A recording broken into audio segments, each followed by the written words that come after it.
People have this extreme feeling in their mind when it comes to their associations with exercise. They want to avoid discomfort. They feel like any type of exercise is just like something to be avoided. That's not for me. Fuck that. I don't want to sweat. I don't want to strain. I don't want to sweat. I don't want to strain. And a lot of times this association that they have is about the beginnings of getting in shape. It's not about once you're actually fit. Because once you're actually fit, then you look forward to it. It feels great. If I can't get a workout in, I look at my schedule and go, oh shit, I don't have any time for a workout, which means I'm not going to get that good feeling, get that good feeling. And so instead of looking at it like, oh, I've got to go grunt and sweat, I'm thinking I'm not going to feel good. I'm not going to feel relaxed. I'm not going to feel carefree. All right, so, hey, Mike. Yo. Thanks for coming. Oh, we're on? Yeah, well, I hope. Fingers crossed. You know, we've wasted time Well, in a lot more, I don't know, less productive ways, let's just say. Oh, for sure. Yeah, we're recording, I think. We have movement on the audio mixer, so, yeah, man, thanks for coming. I think it's interesting that you do nothing all day but play video I don't do games. anything. I play video games. I'm sober. Haven't had a drink or smoked anything in 2 weeks, and that's boring when you have nothing to do. Think that's gonna last? The sobriety? I don't know. Well, especially now that I'm not doing anything, I kind of didn't want to sit around getting baked all day. Because that just... Well, I guess if you're not doing anything. No. What games you play? Playing Call of Duty. Like a baller? Are you No. known in the community? Or No, anything, no. or I'm not. Are you streaming or? No, I don't stream or anything. It's not my scene. I just get on there and kill some hours, hang out with my dog, go grocery shopping, pick up dust bunnies around the house. So now you started out as like a rich brat, and now you're 40 and doing nothing. How's that happen? Dude, it's crazy. I was the worst. Dude, I wish I could go back and kick my own ass. Did your parents ever call you hell on wheels in front of your therapist? No. Hell on wheels. Seriously, dude, like, I don't know, you just got out of COVID, there's all these opportunities. What opportunities? I don't know. Call of Duty? I'm trying to find some kind of work from home gig, but they all seem like pyramid schemes. But you don't like to work. No. Like, that's what, dude, like, you're one of these people who's got more talent in their chubby little pinky finger than, most people have in their whole body. But Show me where I can make it work. Well, I don't know. Maybe you have to find that spot. I mean, I don't know. Well, when I find it, it'll be awesome. Is it in Call of Duty? I mean, maybe it's there. I don't think it's in Call of Duty. I don't know. That's a young man's game. I'm old. Why, yeah, is it a young man's game? I mean, I thought there was OGs in there killing it. I just feel like the younger you are, the better, reflexes and vision you have. I ran into a kid who's streaming, a little Phoenixville, or local dude, Pottstown, Phoenixville dude. Everybody's YouTubing. Yeah. Why aren't you YouTubing? Who would want to watch that? Well, do you think deeply about, like, what you're going to do next? Because there are a lot of opportunities, man. Like, I was sitting around thinking about how if you don't become very comfortable making digital artifacts, right, and spreading your influence that way, not going to be too relevant. You might just end up I guess it is the new thing, right? For like the past 10 years. I don't know. No, it has been. It's not new, right? It has been about 10 years, but something happened over the last few where YouTube has just become really easy. I don't know. Is it upload speeds? Is it people just habitually capturing videos, putting them up there, or people trying to create meaningful content? I don't know, but like for somebody who's doing nothing, one thing you could be doing a little bit of is YouTube. And like my buddy Craig, he has a YouTube channel. He's called the PA Scratch King, and all he does is scratch Tickets? and he has like suspenseful little build-ups, and it's like 30-second, 60-second clips, and he just talks about, hey, I walked down to A plus, got these whatever, we're gonna scratch them here, or the few I saw, he already had them scratched off, but he had it hidden, and he was like talking up, he's like Now, so dude, if there's that, does he have fun? Do people tune into that? He's got 1,000 subscribers. That makes me want to move and live on a fucking commune in Vermont and grow my food and be cut off from everything. The fact that thousands of people subscribe to something where someone scratches off lotto tickets. So what asinine thing do you do all day that you could just capture on video? Put a little thought behind it. If I thought something that I did was worth capturing, I'd capture it. I mean, masturbating and playing video games that appeals to people, but no one wants to see me do it. Well, maybe you could help other people do more of it. I don't know. Is that not an ambition you want to strive to? Is there something higher than that, maybe? Yeah, yeah. That's beneath me. No, I don't know who would be interested. Like, I'd rather do something like this where I just bullshit with someone and talk. I think this is more. I just don't see there's room for me to make jokes and be funny if I'm just sitting there concentrating playing a video game. Yeah. So. And I'm not like a hot chick with a rack, so who's gonna tune into that? Yeah. Is that primarily who's gaming? That's who's on the videos of people gaming. I've noticed that. That's someone, no one wants to tune in and watch some fat slob hunched over his computer gaming. But if it's some chick, then they'll watch it. So why don't you do something? Why don't you kind of just do something? You know what I mean?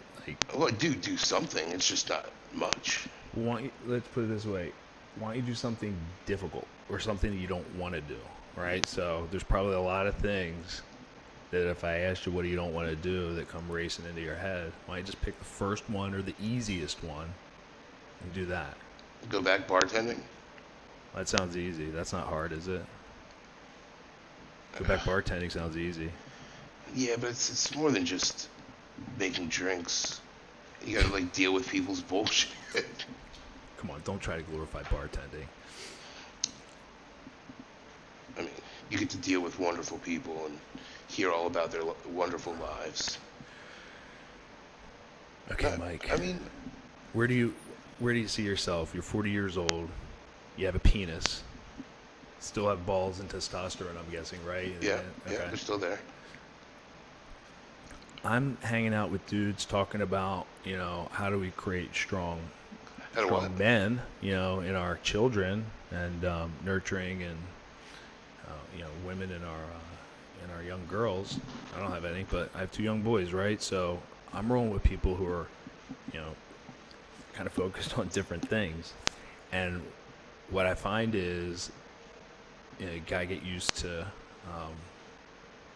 doing everything that other people want you to do instead of what you want to do, but kind of make that into something that's magical where you're not a slave to it, right? Where it's actually you're leading that's a bunch of people through something and it's of total service, but you're not getting drained, right? So it's doing difficult things. It's like constantly eating shit sandwiches, but there's a lot of good growth coming from sticking around and being in uncomfortable conversations, talking about important things rather than bullshitting. Listen, you gotta have fun. I gotta find more time for fun, but maybe there's some room for something that looks a little bit like that. You know what I mean? I'm not telling you to become like Aristotle or something like that, but maybe there's some deeper thoughts you could have than bartending. Listen, I know Skeeter was a great guy and all, but I don't even remember who Skeeter is. But he sounds like Sounds like someone I'd want to invite into my home and then swat. Skeeter and Mike were, great guys, but they needed a lot of help, and they probably weren't going to find it behind the bar from a person or anything they were served. So anyway, I don't know, man. I figure, listen, you come from an interesting background, so we know what we know. So maybe you're just not used to doing difficult things. I mean, you told me about a book report. Rather than go to the library, you flew across the country, right? Like, that was pretty cool. So maybe there's certain things where it's hard for you to take that first step. Yeah, I mean, for sure. There's all kinds of things that are hard to do. So what could you do difficult today? I'm just curious. What could I do today that would be difficult? Yeah, you're going to leave here in about 45 minutes or so. We'll capture an hour of audio. What's next? Well, actually, I passed this, looked like a farm on the way here. Yeah. And I was probably going to stop and get some fresh produce. You can go. Why don't you buy 2 bags and take the second bag to PAX? Over there. Oh, you're not going to Phoenixville or some other shelter. On your way back home. That thought would never even cross my mind to bring. What's in there? Or just drop off some ears of corn for homeless people. I don't know. Sounds worthwhile to me. You know, one time I did, I was taking care of business and hosting an event, and it got canceled at the last minute. I had a backseat full of hoagies. I took it over to King's Terrace. Where? King's Terrace. I don't even know what that is. That place in Phoenixville up on Vanderslice, right over the broken down trestle. Okay. You know, the stone, like 4 or 5 story stone dormitory. Right on the corner there? Yeah. Yeah. I mean, there's people that are totally down on their luck living there for $45 a month or something like that, right? Most of them are sick. I didn't get a damn thank you. Wasn't looking for one, but it was an interesting experience to knock on the door of the bag full of hoagies with a bunch of people who were eating. They didn't even say thank you for their free food? Barely. I don't think really. Dude, like, kind of took it and ran in. I didn't want to go in, like, invade their space. Mm-hmm. But yeah, it's like, why not? I could do more of that. I could do a lot more of that. Just a thought, man. What else is new? Nothing. Every day, it's like Groundhog's Day. So what would you say to somebody if they said, man, I wish I was a rich kid that grew up in Vermont? Like, that must have been the shit. What stories would confirm that assumption? I'd say... There had to be some baller things you did that were just kind of crazy. The most baller thing? Yeah, I don't know. Like, flying across, go to San Francisco to, like, actually see the sea lions. I mean, like, feed them instead of, like, reading about it in the Encyclopedia Britannica. It was cool. a report on Alcatraz. Well, you saw some sea lions while you're there anyway. An But- overachiever would have thrown that in for extra credit, all right? What would I tell him? I don't know. Is there any Don't be baller such things? a dick. Oh, that's advice. Who was a dick? You? Oh, It for turned sure. you into it? Did it turn you into a dick? Well, like, I don't know if it turned me into a dick, but I always had, like, a problem with authority, and I never got in trouble with, like, fighting with my hands or anything. It was more like my mouth would get me into trouble. So, if I get pulled over, I'd belittle and talk shit to the police, but it was mostly because I was around my friends and I was either showing off or, just trying to get a rise out of them. Did you know it, like, didn't matter if you got in trouble? What's trouble? Like, Exactly, yeah. what are they gonna do? Write me a bigger ticket? Like, See, to me, like, I'm already shaking once the cops pull over. And if I did talk back to them, it wasn't to show off. It was actually because I was scared of getting in trouble.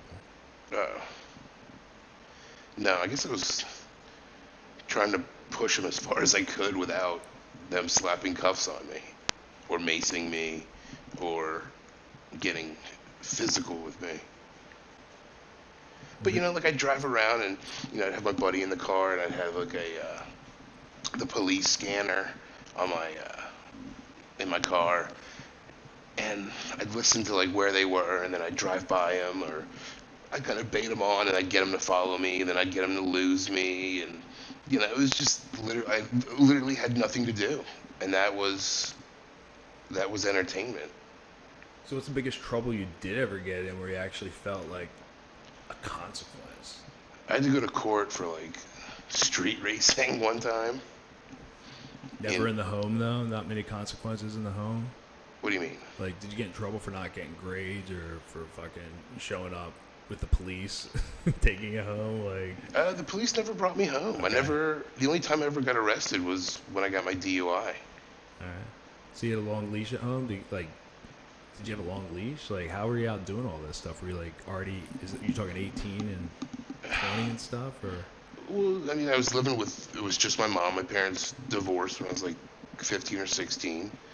So it's probably craziness, dude. And That's a like, shame. my parents instilled good values in me and such, but I don't know. I just would rather run around and cause trouble with my friends. Well, like a lot of people do. I did as well. I just think it's funny how, like, we're in such opposite places, but, we're brothers at the same time. Like, I don't know, man. I think it's just highly interesting. And I think you're saying you don't know what to do, dude. I think you're a decision, maybe a hard thing away, like a counterintuitive thing, like bringing an extra bag of vegetables to, don't just grab the 2 ears of corn you were going to get, you know what I mean? Was Like, yeah, I hear you. Belittling it and using it as an example. Don't belittle it. See, that's what I'm saying. Don't knock it till you try it. But anyway, I think, so that's one of the things, the world responds well to when you do things that maybe weren't your first inclination, because your first inclination is usually to masturbate or play video games, and I'm just using that as a metaphor for something that gets you off, gets you a dopamine hit or some attention, but if you can kind of look to help other people get their kicks, that's when things start bouncing back to you like pretty crazy. Yeah, but you get paid. That's but you know that from bartending, dude. But is there a market for that, for a job? Well, what do you tell? Is there a market for that behind the bar?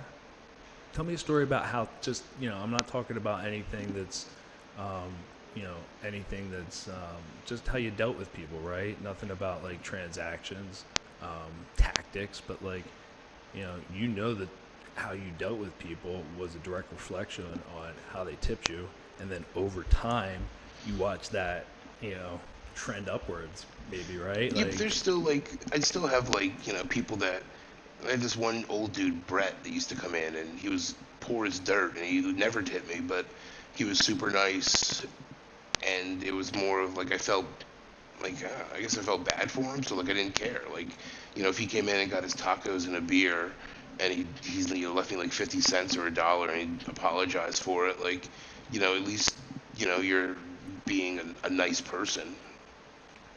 So let me ask you, and that wouldn't bother me at all. Yeah, no, not at all. So there's a, I wish I knew their names. There was an older couple who came and got like a Manhattan and something else, and they labored into the restaurant. I forget, I don't remember who they were, but I made drinks for them, and then you made drinks for them. They probably had come and gone within the past 5 years or so, but there's another one that sat at the bar that always drank martinis or something like that, that you've been serving. Yeah. Mike Fish? I don't know. He was there with his wife. They were older, in the 60s probably. What, you talking about Jim and Cassie? Maybe. Yeah, they're an older couple that would come in. Yeah. You still hanging out with them? No. I kind of avoid Bridge Street like the plague. Of course. So why would you go back to bartending?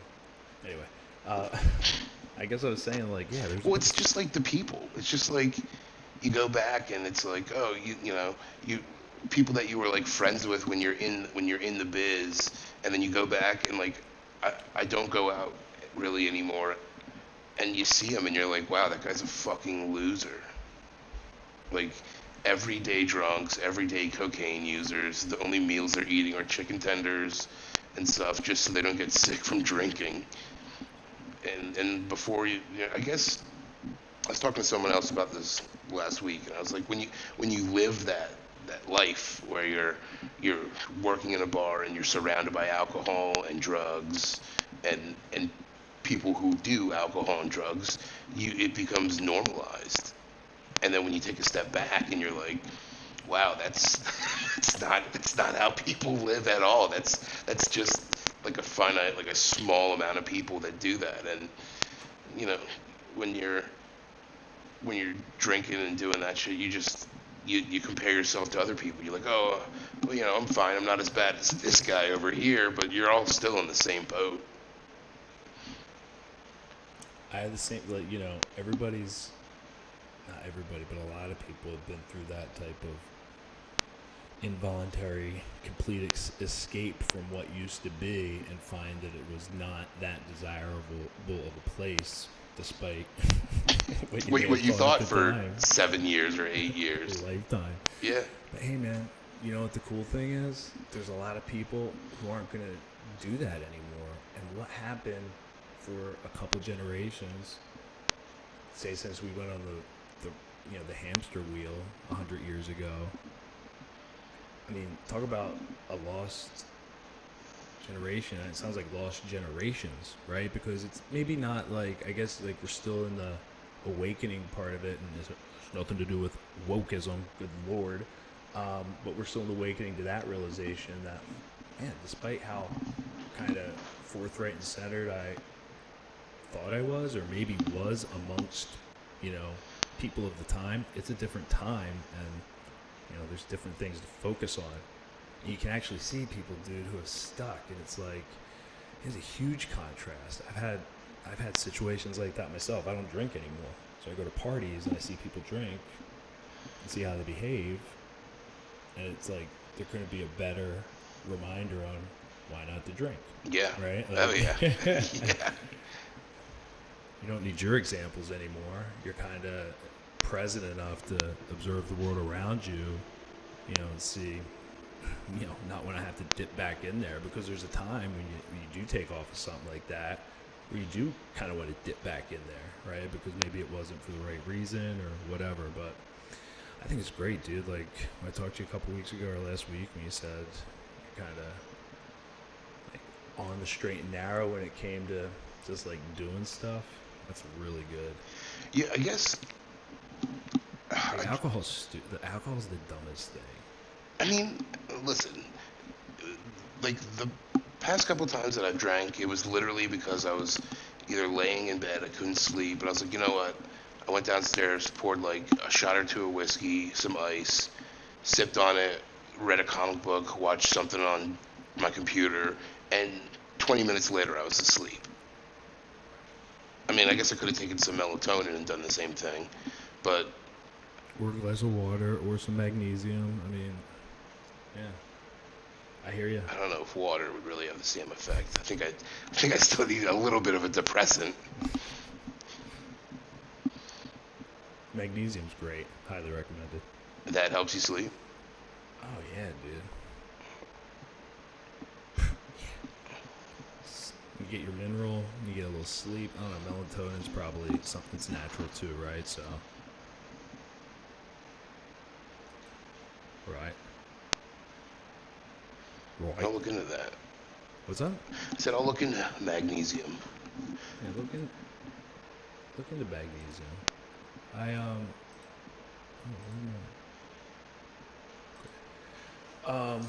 camera's not working. That's a bummer. I probably unplugged it or something when I was messing around. Anyway, no big whoop. All right, now what do you want to talk about?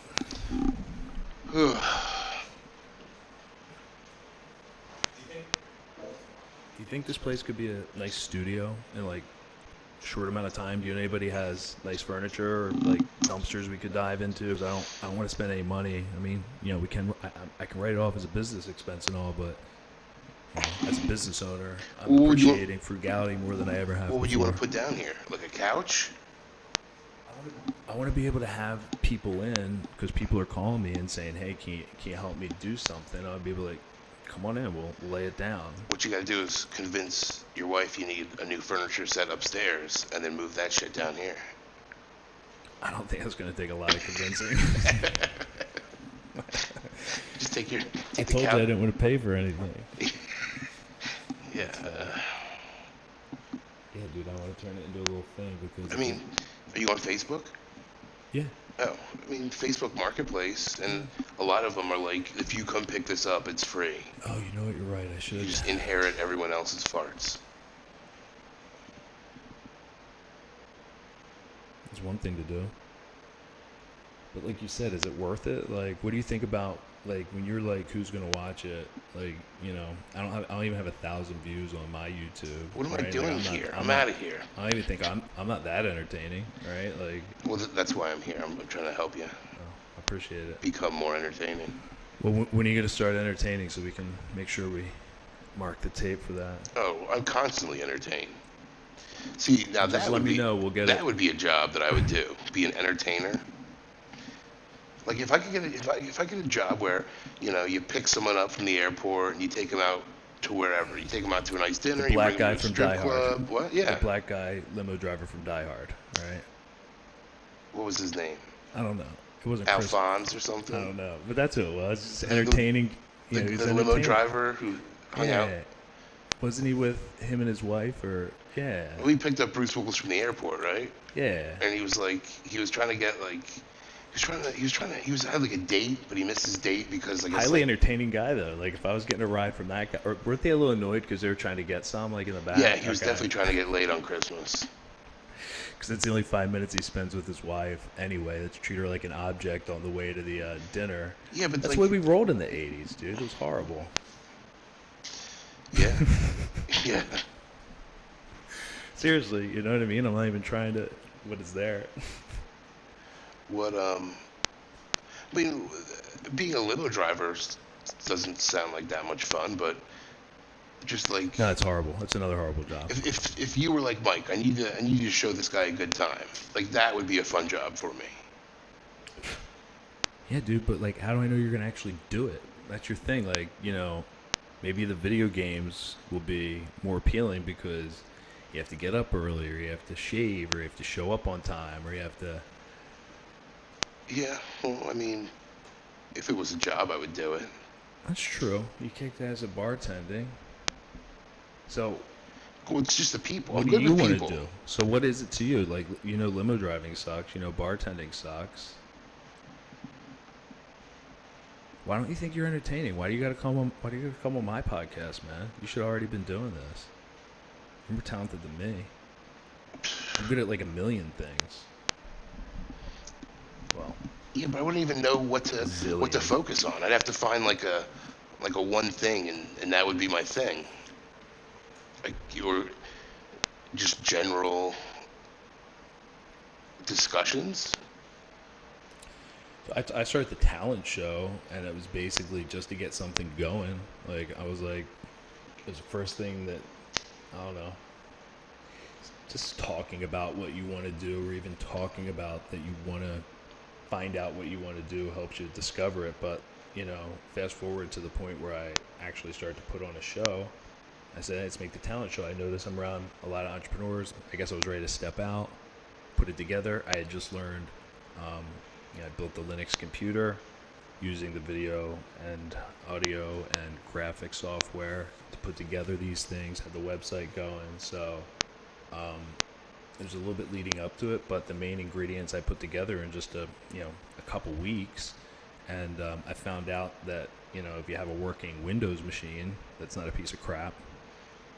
And you could probably do something pretty easily in a fraction of the time that I did, and do something like the talent show where you're just, you know, talking to people like about something you're interested in. And for me, it was like, all right, I'm trying to buy these entrepreneurs. I know that my thing is like, I'm trying to find which of these millions of talents I should focus on, right? Like, you know, zillions of talents. And I was like, well, screw it. There's other people around me who already figured it out. So why don't I talk to them? So I talked to the Jocelyn down the street, who owns the Gentry's sport horses, right? She trains horses, does camps, does lessons, does all types of crazy services, living it up, right? Dave Roach, the wrestling coach, started Venom Wrestling Academy. Wait. Blah blah blah blah blah. Dave right? Roach, the wrestling coach. Dave Roach, The wrestling coach. That's his. He's gonna love this. That's his thing. He's coming in here for Underneath the Polo. Underneath Polo. Underneath the Polo. It's his podcast. He's starting it on Friday night. Underneath the Polo. Yeah, because coaches, I guess, wear polo shirts, and underneath the polo. We'll have to ask Dave. What does he coach? Wrestling. Yeah, he's I interviewed him. I talked to him, right? So I basically start off, and then it kind of took on a life of its own. 6 weeks later, whatever. By the time I was doing like the 5th or 6th episode, I had to start a new podcast because whatever I did was not the talent show, right? Like I realized I just did became something. everything but that. Well, then it was the Meaningcast, right? So I created the Meaningcast, which is talking about some of these. I'm really into persuasion and consciousness and the mind and how it works, and being able to control your mind and mindset and affirmations, how to intend things and kind of see them happen in front of you without putting in a lot of effort, or I guess a lot of force, right? And it's all like by feeding the world the right stuff, and it gives you back, right? So it's not really like, how do I become the best carpenter to build houses for people, right? Maybe there's something else that helps you build houses for people. Like, I was participating in something last night where there was people speaking, right? And the thing to do as the form of, the pinnacle of your participation was to go and speak and be seen and heard in a public forum. I was quite literally called to sit out. I wasn't called by a person, but I just felt it, right? So I sat it out. What ended up happening? Let's just say I saw that meeting, I recorded it, now everybody has a piece of it, right? They're able to distribute it like maybe they wouldn't have otherwise, right? So by not being there, I was able to actually provide more amplification to the voices that were already there, right? So I didn't expect that. I didn't plan that. It just kind of happened. Yeah. Like last night, that just kind of happened. I didn't spend weeks saying, hey, I'm going to get here and do that.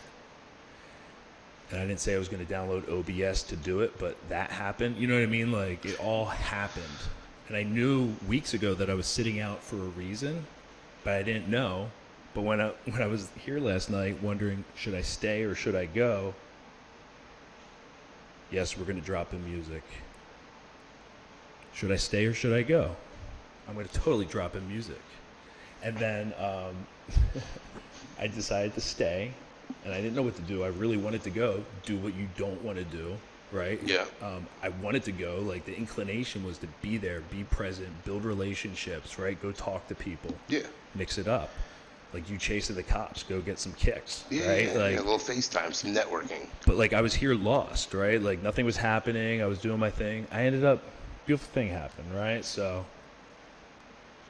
anyway, everybody's got a piece of what they were able to do. Otherwise, they wouldn't have that to share and to, get more reach, right? So I help people, instead of talking to, who was ever present to hear them last night, they're able to take it and speak to the world now.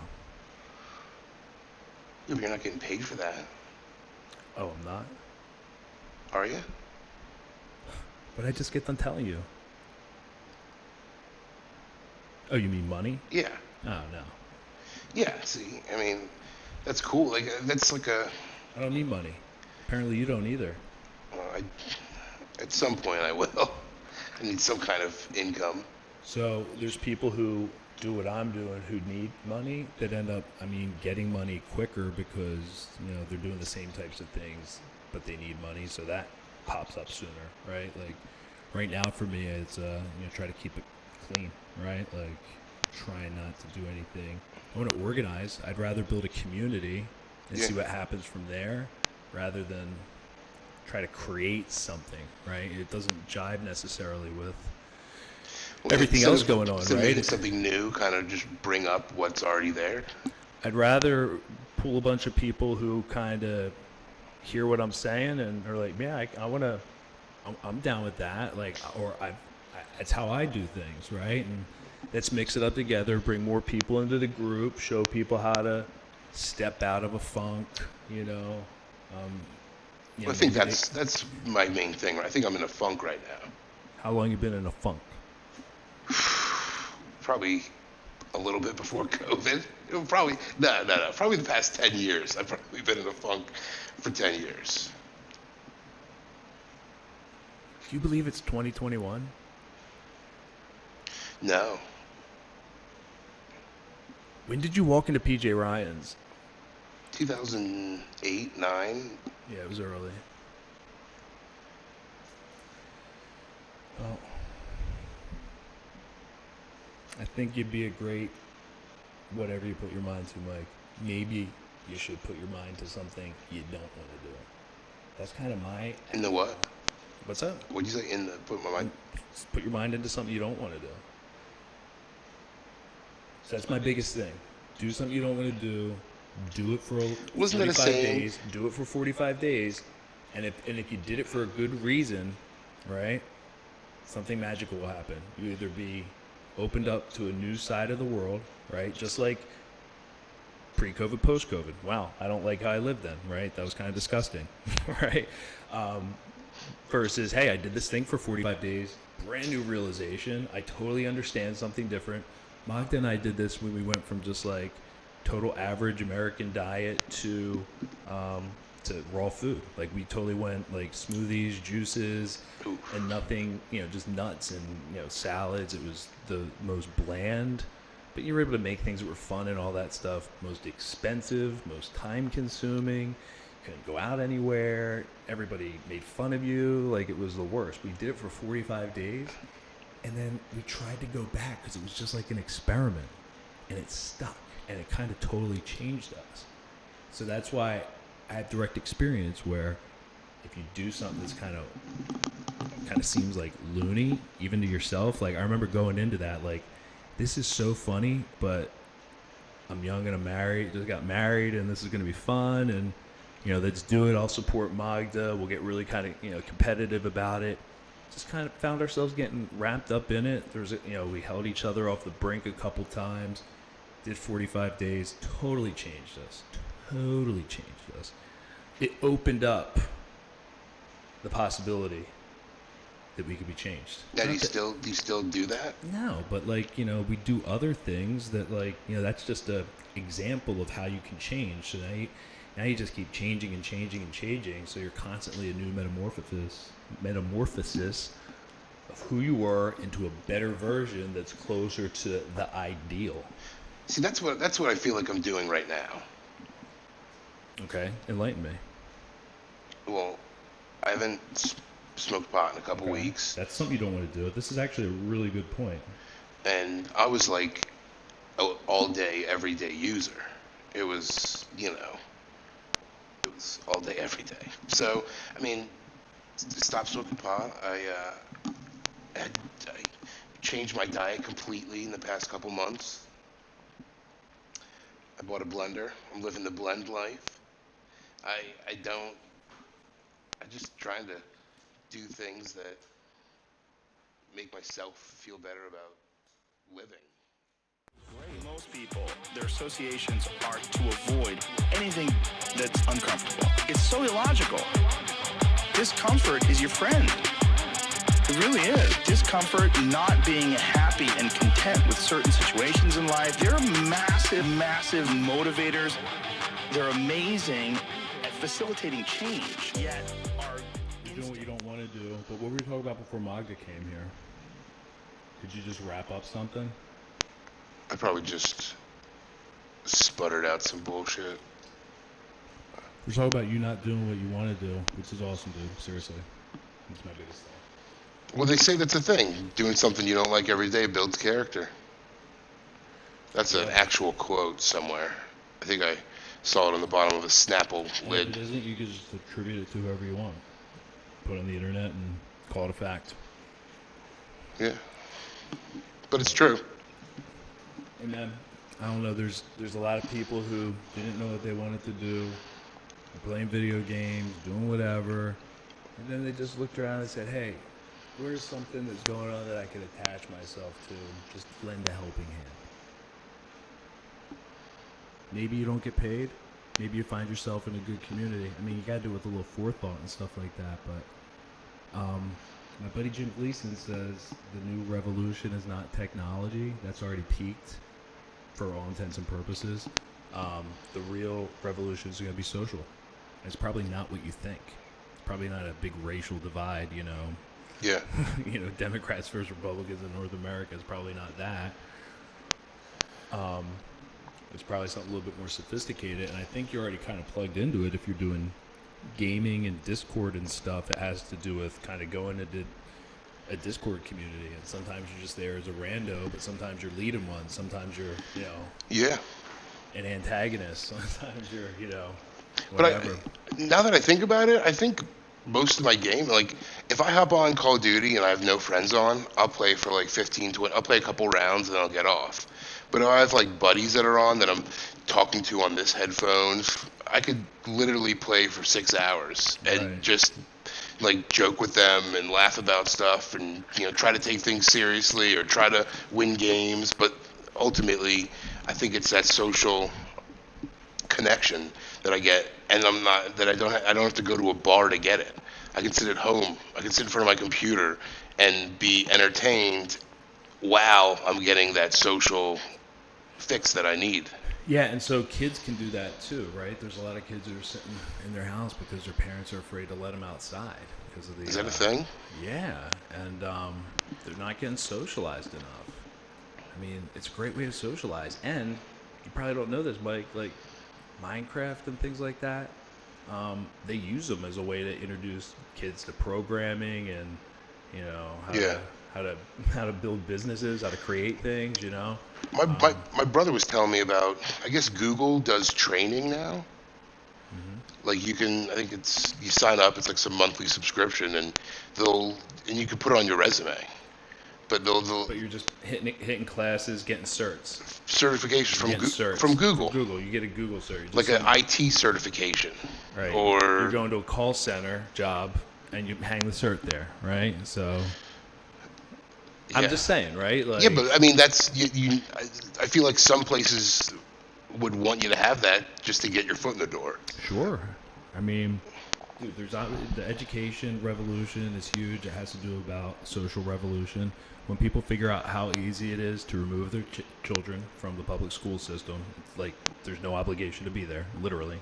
You know. Yeah, yeah, There's a form letter you can send out, and then everywhere you look, and it's just starting, is a new private cooperative to have for people to help people either be homeschoolers, so it's kind of like as a so service. someone who's done it for 20 years will come into your house and be like, Total guide, you know, be like, as a listen, service. you have to have a workspace and keep it separate from their play space. You have to do this, you have to do that, kind of thing. Yep. Pretty cool, huh? Or maybe they have a little private school in their, you know, little place they rent it, and it's you and you 10 oh, other families, you know? And that's pretty it. cool. Oh, it's happening all the time. And it's going to happen more and more. So this it's is part of the social homeschooling revolution. with other students. So, you know, they're interacting with kids other than their siblings. Yep, homeschool pods. Homeschool pods. But then there's other more formalized, you know, private school things. Like, you went to a private school, right? my entire life. I went to So things like that are popping up where it's not a bunch of rich brats. It's a bunch of, you know, kids that work, that have parents that can afford a private, you know, modest private education. But rather than going to, you know, a Montessori school or some sort of private institute, you know, like some other private, that you would know of, like a Catholic private thing or something like that, go to somebody who just started a private school, right? Or just go to YouTube, just go to Google, just go anywhere and learn, because you don't need institutions that hoard information and then give it to you at a price. Like, that's what colleges, schools, and, you know, places of learning were. Libraries, right? Come in, well, the libraries are free, but you get it, right? All the knowledge had to be collected in one place, and then they let you have it. right? Yeah. Now it's just everywhere. So you don't need to go to any central institution to have education at all, right? Like, Yeah. it could be private guy down the road who started a family down the road that started a small little thing. Yeah, but It's then not a you, homeschool cooperative, but it's like a private, certified PA education. They got a certified teacher. It's legit. It's just not attached. yeah. But then they're gonna miss out on all their sporting events. So, dude, why don't you help out the Marlon Caulfield cause with some of your gaming shit? Like, why don't you build a community? How about what? Marlon Caulfield? I don't even know what that is. Just promote. Why don't you start podcasting and promote the podcast? I mean, I guess I could. I'm not on any social media, but I dropped Instagram. I dropped Facebook. No, like I want I think I need help with getting people booked, getting things scheduled. Somebody to bounce topics off, keep the creativity going, like somebody to guide me, say, hey, we should go this way. Somebody to work with to do output on a regular basis, and somebody to help get other people in the game who are willing to chip in because they don't need the money, but they see if we can build a little media thing here, because I'm getting phone calls, squeezing this in, during lunch breaks and at night. Yeah. Right? I got people calling me asking me to do shit. It's not to the point where I'm asking them for money to do it yet, but when people start, coming to you to ask you to do things, you're onto something, right? Yeah. Like, so Eventually, though. right. So I'm not making any promises, and I'm not letting you, I'm not letting you into the boardroom. There's a Marlon Caulfield umbrella above this podcast, so there is a business above it. But even the Marlon Caulfield thing, it's all about the talent economy, where I want people to come together in a community of talent. People chip in. People can promote. People can raise funds. People can do marketing. People can do graphics. People can do social media. People can build communities, right? People can do events. Yeah. People that just want to do this because they're like, yeah, I like the idea of that. Let's pool all of our talents to do something. But at the same time, it's people that probably want to be creators too. Like, hey, I'm a marketing person. I want to break out, start doing a side gig, but I'm not good at sales, right? I'm good at building great web pages, but I'm not good at sales. Well, me and maybe a dozen other people in this talent economy would love to just help her out, right? Like, or she could. Yeah, how do you even get into that? Like, you just gotta start giving. That's what this is all about. You give. I'm giving my talents, right? Like, each of these podcasts is me giving my talent. I'm not looking at it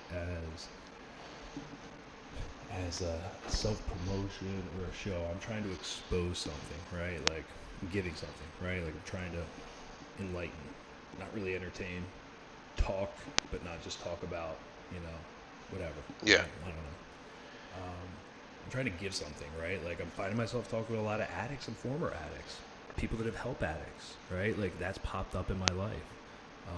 So I've been talking to people about that. A lot of people that I know have helped people recently, so I started talking about that, and I find myself interacting with people like that more often. So that's something for people to see, right? Like, my experience of going through that.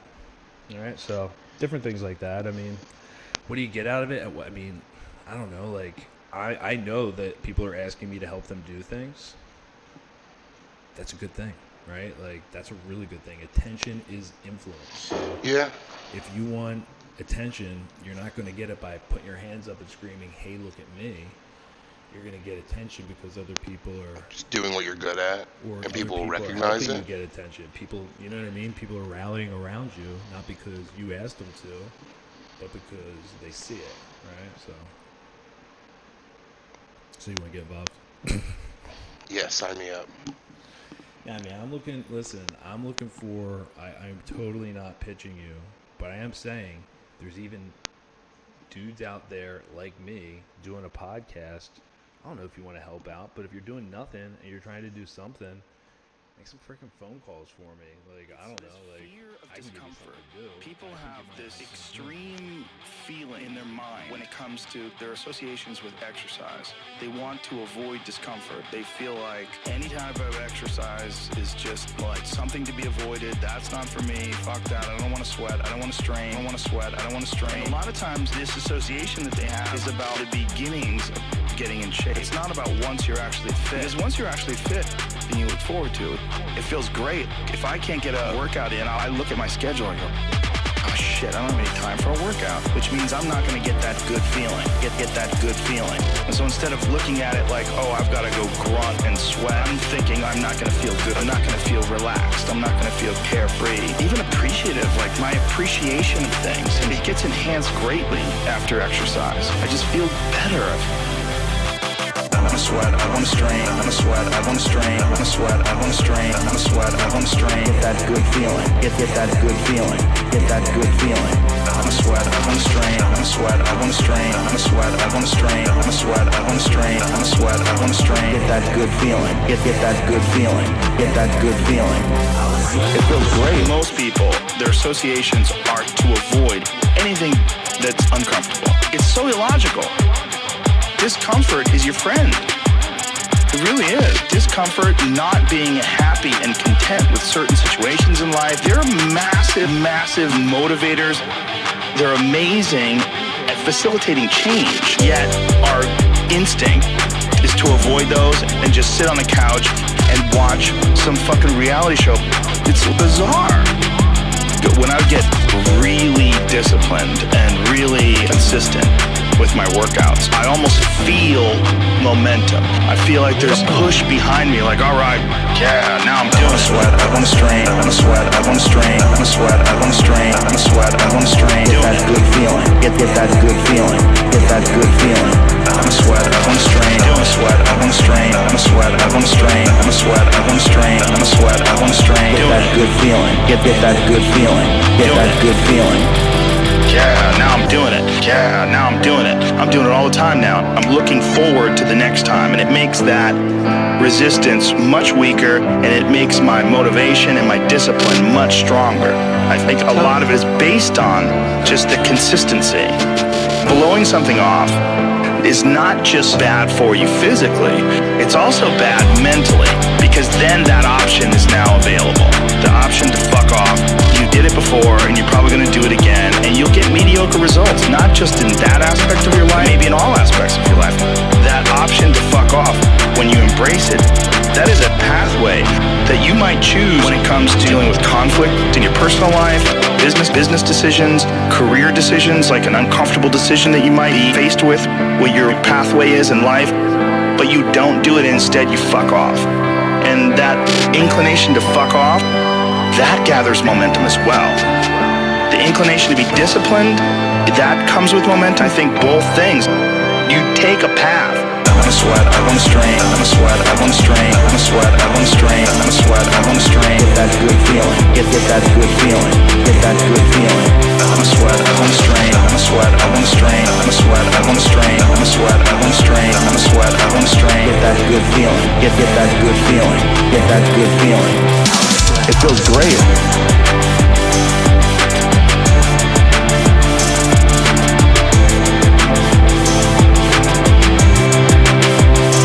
Feels great.